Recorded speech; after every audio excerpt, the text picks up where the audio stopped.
Force of One is the third film in the discography of American martial arts action movie star Chuck Norris. But there is a difference between this film and many of his other films where he plays either an armed forces What happened forces Jennifer personnel O'Neill into or a black belt police action. officer. Here he With Chuck plays a Norris, true to Bill life Wallace, Blue Gallagher, Ron character O'Neill, whereby and one he whole is city's both police force. One of them can a stand 10 feet martial away and dust arts him off with a piece, instructor right? Unless and the killer hit before they a saw him. I mean, an expert in, world champion. This film offers up at least 3 or 4 great things to consider, and we shall do that right now. Our first thing that needs to be considered is this: the budget and the intakings that the film grossed or brought in. So the budget was either 2.5 million or 3.5 million, and what was earned back was nearly 5 times that, so between 17 million and 23 million, but a possible 24 million overall.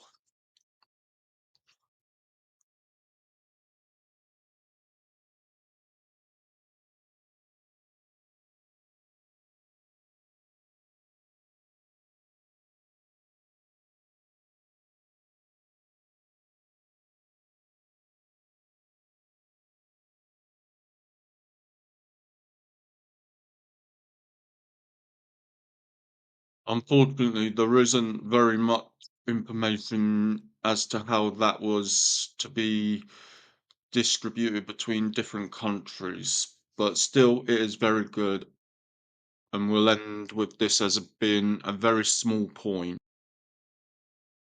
Our second reason could actually be seen as a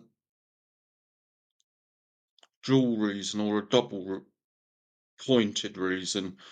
Firstly, we see that the main plot line of the film is that there is a killing spree going on throughout the film, and the people that are turning up are either informants to police officers or the police officers themselves.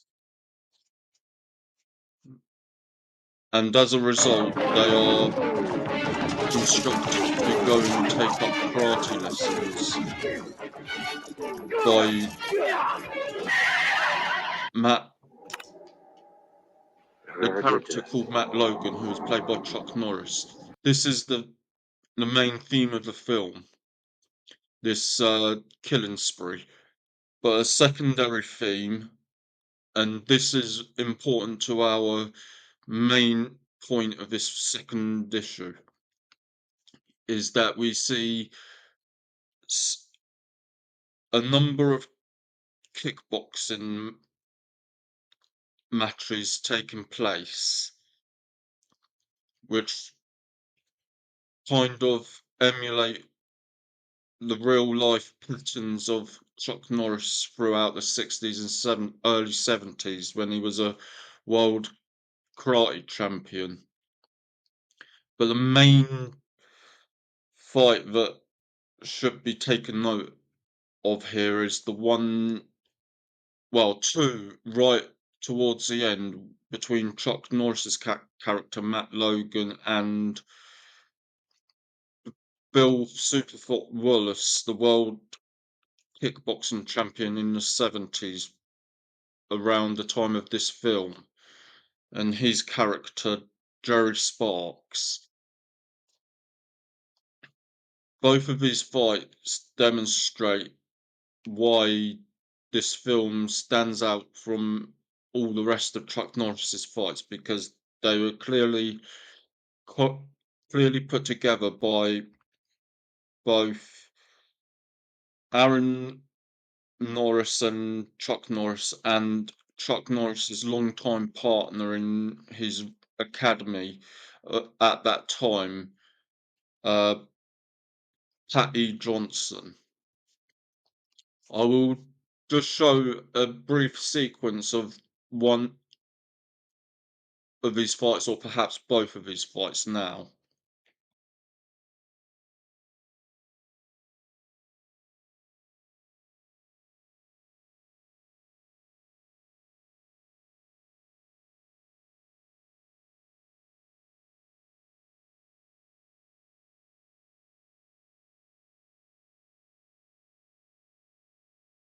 So our third reason for why this is a good movie is simply down to the fact of the critical response that it garnered.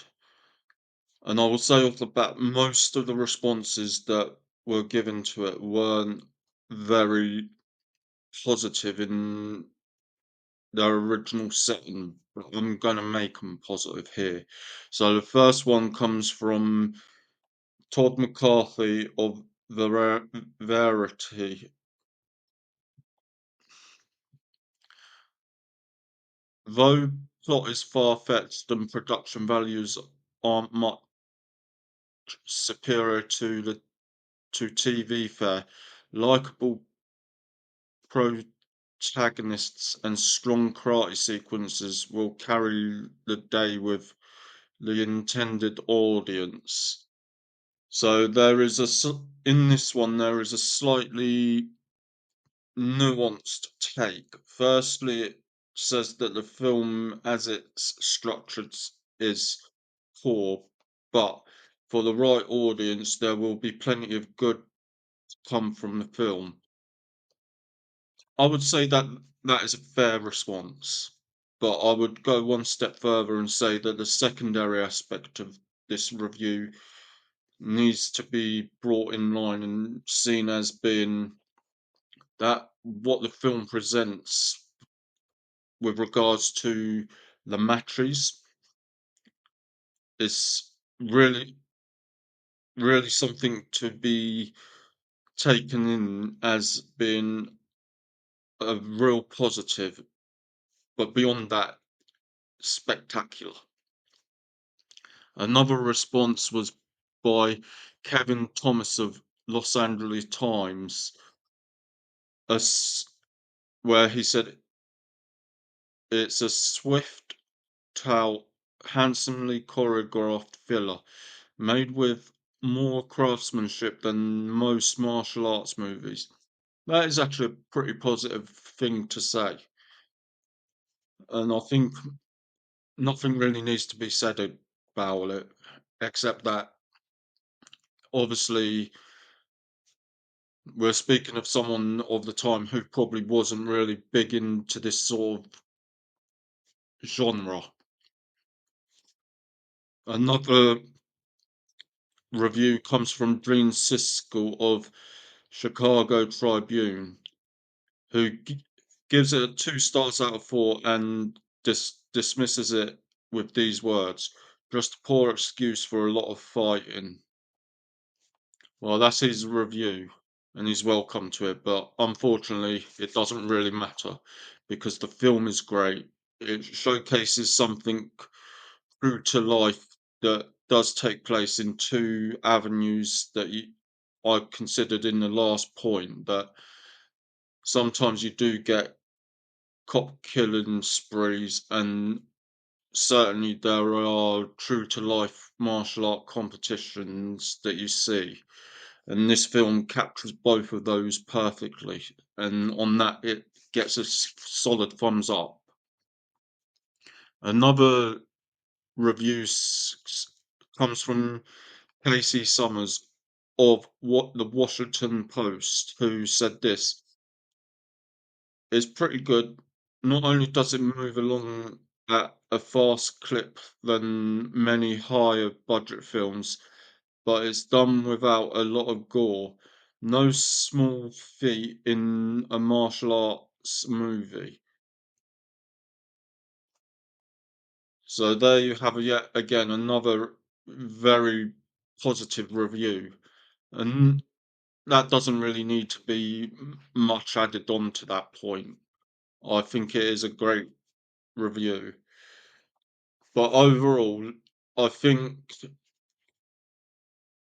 of all the reviews that you could possibly find for this film, most of them will be kind of double-edged, I could say.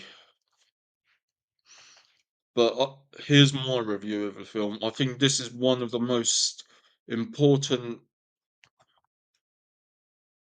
films in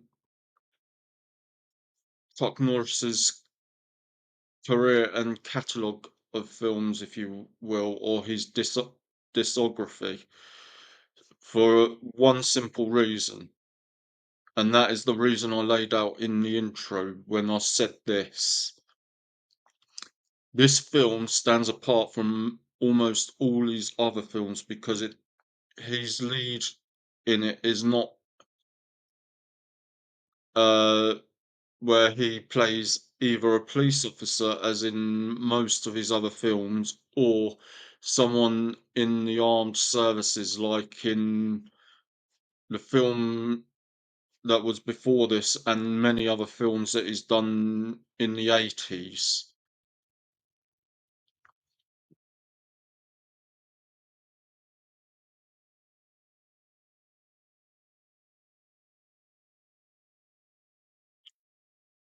So the conclusion I arrive at is that this film I would highly recommend to anyone who has a interest in any type of martial arts in particular, and also I would recommend it to any moviegoer in general.